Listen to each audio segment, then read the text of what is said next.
Alors notre piquage est fini, maintenant on a fait tous nos points. On va faire ce qu'on appelle le rembarrement, on va profiter les pièces de bois sont toujours sur l'épure et en place pour vérifier notamment notre assemblage, notre arasement ici et s'assurer qu'il correspond bien à ce qu'on attend. Donc première chose, l'arasement, on aligne les deux traits qu'on avait précédemment tracés, piqués avec la jauge ici. Puis on fait la même chose de l'autre côté avec la gorge et ensuite on aligne avec la jauge. Et pour s'assurer que tout va bien avec la jauge, en fait, voilà ce qu'on fait. On se met bon au point d'un côté, bon au point de l'autre, et on s'assure que le dessus de la jauge ici est bien aligné avec la face qui va recevoir l'assemblage. Et là, on peut tracer notre trait. Comme ça, là, on sait que tout ira bien. Ensuite, eh bien, on trace la gorge ici sur l'entrée. Et là, vous pouvez noter à cet endroit-là, attendez, on va noter, faire le désabou ici,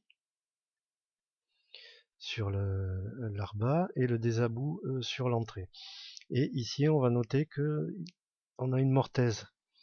Et si vous vous souvenez bien, dans les marques de charpente que j'avais appris, on marque la gorge d'une mortaise avec une croix, ce qui est déjà fait ici avec nos points de piqûre. Donc ici, une fois qu'on aura tracé le signe de la mortaise, eh bien, la personne qui viendra le faire derrière saura qu'on a une mortaise dont la gorge se trouve de ce côté-là. Donc ici, on a remonté nos points. On trace maintenant la boue de notre tenon, perpendiculaire à la face et passant par notre point de désabou, ici. Le fond de tenon, en général c'est à peu près 7,5, on fait des mortaises à 8, donc le tenon on le fait un tout petit peu plus petit, 7,5. Et voilà, maintenant c'est fini pour ça. On fait une petite croix pour indiquer que c'est un trait à couper, une petite croix pour indiquer que c'est le trait à couper. Et ici, la mortaise, ça on pourra tracer après.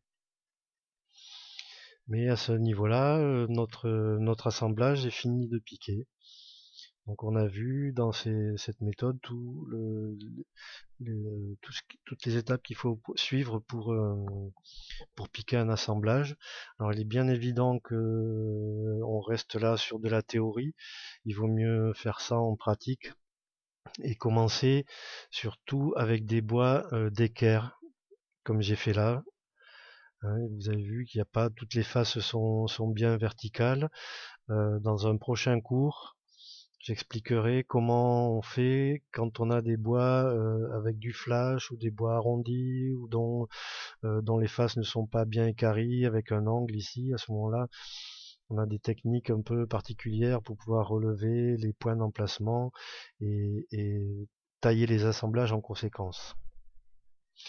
Donc voilà pour ce cours suivant et j'espère que vous y trouverez votre compte et que vous reviendrez sur mon blog apprendre-la-charpente.blogspot.com. À bientôt.